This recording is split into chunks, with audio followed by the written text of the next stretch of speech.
மின்மினியில post போடு, மேட்ச்ல whistle போடு. இப்பவே டவுன்லோட் பண்ணுங்க மின்மினி ஆப்.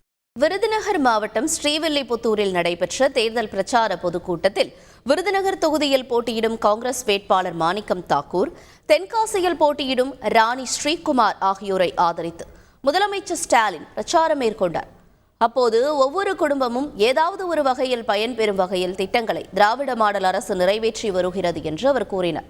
தமிழ்நாட்டில் பெருந்தலைவர் காமராஜரின் ஆட்சி சமூக நீதியை நிலைநாட்டும் ஆட்சியாக இருந்தது என்றும் அவர் தெரிவித்தார். சமுதாய மக்களுடைய நலனுக்காக, மிகவும் பிற்படுத்தப்பட்டோர் நலனுக்காக, ஆதி திராவிட சமுதாய மக்கள் நலனுக்காக, சமூக கல்வி முன்னேற்றத்திற்காக பல்வேறு திட்டங்களை செஞ்சு கொடுத்தது மட்டுமல்ல, செய்யும் அரசு நாம தான், செய்ய போகும் அரசும் நம்ம திராவிட மாடல் அரசு தான். திராவிட முன்னேற்ற கழகத்துடைய அடிப்படை கொள்கையே சமூக நீதி தான்.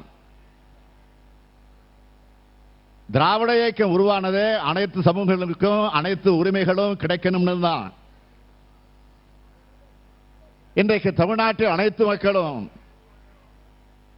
கல்வி வேலை வாய்ப்புகளை பெற்று முன்னேறி இருக்காங்கன்னா 100 ஆண்டுகளுக்கு முன்ன நீதி கட்சி ஆட்சியில் உருவாக்கப்பட்ட வகுப்பு வாரி உரிமை சட்டம் தான் காரணம். இத அடுத்தடுத்து வந்த கட்சிகளும் அமல்படுத்தினாங்க. பெருந்தலைவர் காமராஜர் அவர்களின் ஆட்சி சமூக நீதியை நிலைநாட்டக்கூடிய ஆட்சியா இருந்துச்சு. தமிழ்நாட்டில் வாழ்கிற ஒவ்வொரு குடும்பமும் ஏதாவது ஒரு திட்டத்தால நிச்சயமாக நேரடியாக பயன்பெறுகிற மாதிரியான திட்டங்களா நம்மோட திட்டங்களை செயல்படுத்திக்கிட்டு இருக்கோம். ஒரு குழந்தை பிறந்து வளர்ந்து படிச்சு வேலைக்கு போகிற வரைக்கும் ஒரு தாயை போல பாதுகாக்கிற, தந்தையை போல அரவணைக்கிற திட்டங்களை செயல்படுத்திக்கிட்டு இருக்கோம். மின்மினியில போஸ்ட் போடு, மேட்ச்ல விசில் போடு.